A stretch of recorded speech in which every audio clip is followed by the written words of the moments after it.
আজকে অনেক জায়গাতেই ফেসবুকে দেখতেছি আওয়ামী লীগের পার্টি অফিস খুলে দিচ্ছে। আচ্ছা, এখন একটি নির্বাচিত সরকার আছে। এই সরকারের আমলে পার্টি অফিস খুলবে কার সাহস? কাদের ইন্ধন পেলে আওয়ামী লীগ আবার পুনর্বাসন হতে যাচ্ছে? জুলাই যোদ্ধাদের কি হবে? যে বিএনপির একটা বালুর ট্রাক সরানোর মতো ক্ষমতা ছিল না এত বছর ধরে, সেই বিএনপি আওয়ামী লীগকে আবার পুনর্বাসন করে দিতেছে।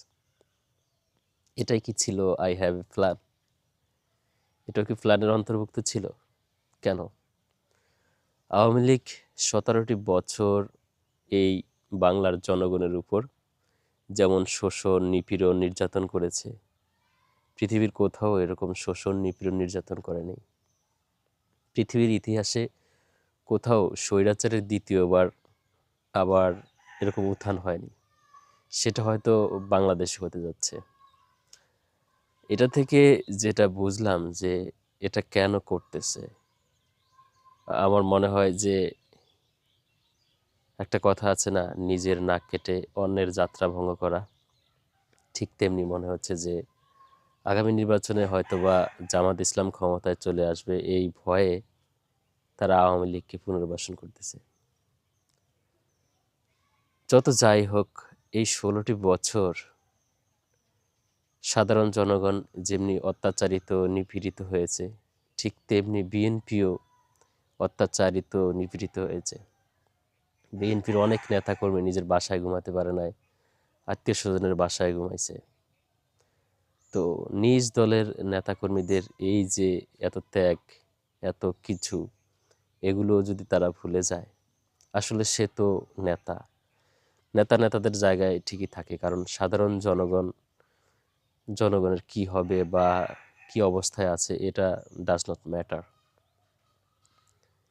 তো এখন যে পরিস্থিতি দেখতেছি, এটার মধ্যে মনে হচ্ছে যে আওয়ামী লীগ তো সেফ এক্সিট করে বাংলাদেশ থেকে অনেক নেতাকর্মীরা যেতে পারছে, কিন্তু বিএনপি তো মনে হয় যে পালানোর জন্য সেই সুযোগটাও পাবে না।